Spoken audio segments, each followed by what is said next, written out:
Who is auto chess? Despite my awkward title, the concept of classes and races within auto chess is the most important concept when deciding what composition of units you want to be taking with you into the late game. So far, we've covered the very basics in my What is Auto Chess video, so make sure to subscribe to keep track of when the next videos of this guide series drops. With that being said, here is Who is auto chess? One thing that I see a lot of lower level players doing is struggling to decide on a solid composition of units, committing to compositions that are suboptimal, or missing key pieces or synergy requirements that can push their compositions into viability. So in this video, I'll be going into what races and classes do and what the differences are between them. What are the main class and race archetypes and how do they interact with each other? What goes into a strong composition and what are the strongest compositions currently?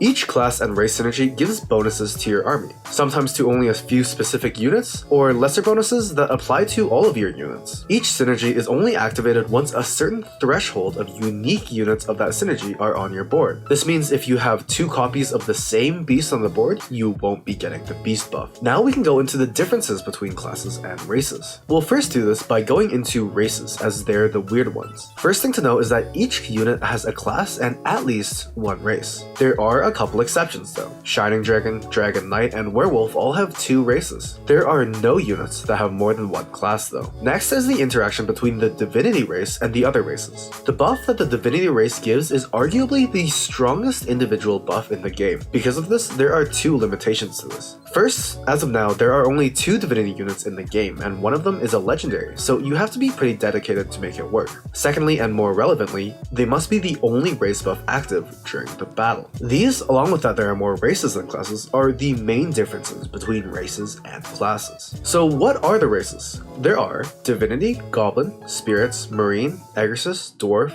Beast, Human, Dragon, Cave Clan, Feathered, Glacier, and Demon. The races that are unique to individual units and don't benefit entire armies are Dwarf and Demon. The rest of the races can more generally boil down to primary and secondary synergies, or both. We can let primary synergies represent races that you can build team compositions around, and secondary synergies as races that supplement your team, but are not the primary source for your team's strength. Some races can be both primary or secondary synergies. These usually are races with many small tiered bonuses, as well as strong flexible units that can fit into various compositions, or strong early game units that can provide strength in earlier rounds, things like Beasts, Goblins, or Feathered. That being said, the main primary race synergies are Divinity, Dragon, and Glacier. The secondary race synergies are Marine, Spirits, Exorcist, Human, and Cave Clan. Now let's take a look at the classes. The classes are Mage, Warrior, Mech, Warlock, Hunter, Druid, Knights, Shaman, Assassin, and Witcher. These can be split into pretty much the same categories as races. Primary classes are Mage, Hunter, and Knight, secondary classes are Warlock and Shaman, and classes that can act as either primary or secondary are Warrior, Assassin, and Witcher. So what does it take to create a top tier composition? The way I see it, it can mostly be boiled down to having 2 primary synergies and as many secondary synergies as realistically possible. Usually having one of your synergies functioning as a damage source and having another synergy that functions as a frontline that can absorb damage. Obviously there are exceptions to this, but this is a trend that you can see for most top tier builds. Druid's Assassin, Knight's Glacier, Warrior Hunter, Feathered Hunter, etc.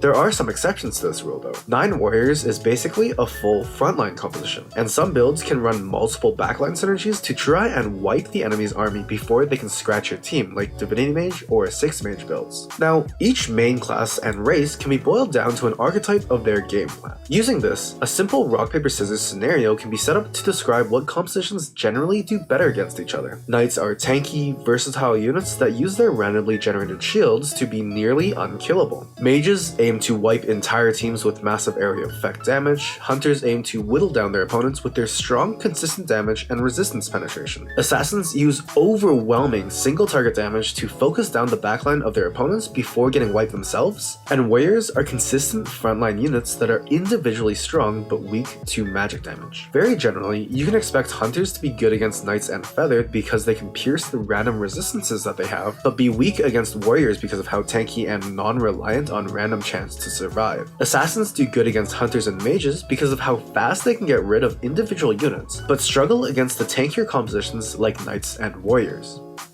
Mages do well against compositions vulnerable to getting wiped by magic damage, but struggle against compositions with large health pools and lots of resistances. Now that you have a good idea of what compositions are made of, there are a few strong builds that I'll go over that can usually be built in any meta. First, let's take a look at Glacier Knights. This build has probably been one of the most consistent builds across the many patches and changes that have taken place over this game's history. The build most simply consists of 4 Glacier units and at least 4 Knight units. This build hits a power spike at level 7 and has smooth transitions into level 8 with the addition of Soul Reaper, adding the Exorcist buff and the Warlock buff to the team, and then a strong transition into level 9 with the addition of a strong legendary like Devastator or Dark Spirit, Storm Shaman for the Shaman buff, or replacing Soul Reaper with 2 Knights to hit the 6 Knight buff.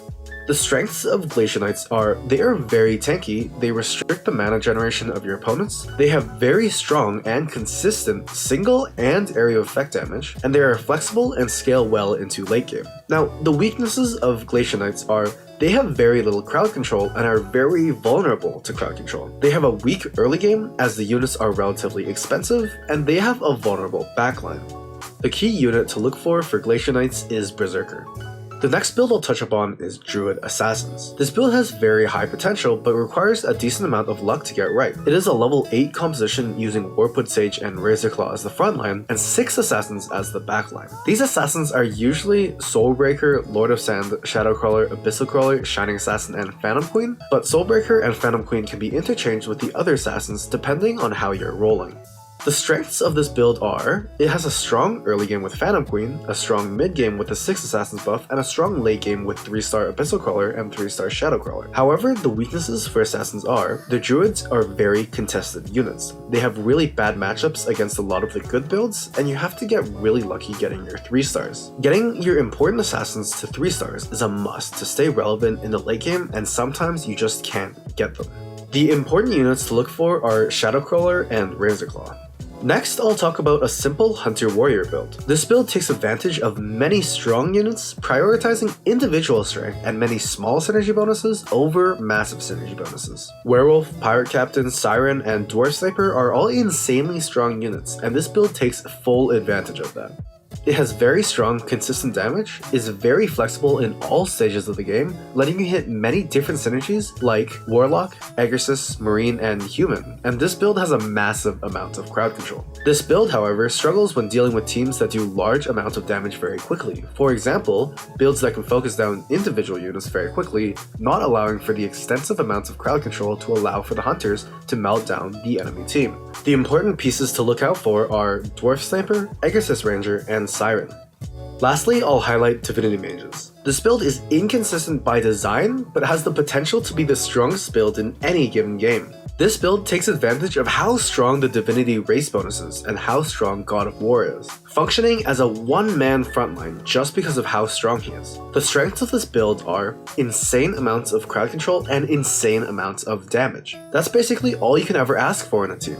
The disadvantages are, this build is very inconsistent. It requires 2-star God of War to not get slaughtered in the early and mid games, and requires God of Thunder to scale properly into the late game. It also has a bit of a reliance on items, as strong items can carry this build from strong to absolutely absurd. The important units to look out for are God of War, God of Thunder, Thunder Spirit, and Storm Shaman. But there you have it. That's my introduction to classes and races in the game.